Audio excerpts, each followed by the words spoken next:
Баршаңызға сәлем. Бүгін осындай өте дәмді бисквитный рулет дайындайтын боламыз. Каналға тіркеліп лайк басуды ұмытпаңыз. Бөлме температурасындағы жұмыртқаны алып, миксермен немесе венчикпен араластырамыз.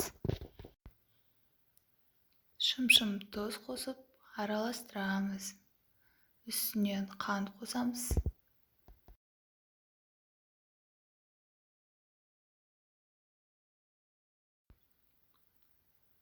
Сұйық май қосып жақсылап араластырамыз.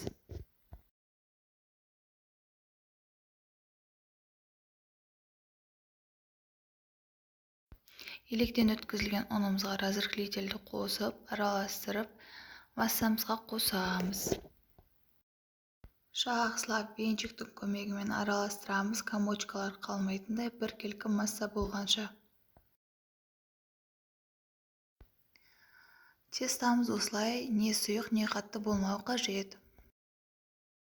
4 бұрышты противенге пергамент қағаз төсеп, осылай біркелкі етіп жайып шығамыз.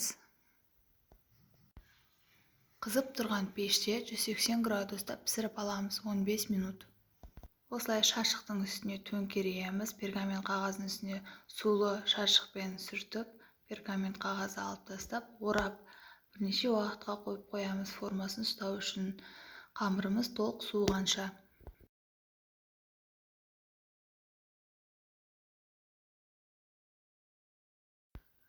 Қамырымыз суығаннан соң ортасына кремімізді, не болмаса варенье, джем, қалаған начинкаңызды салсаңыз болады.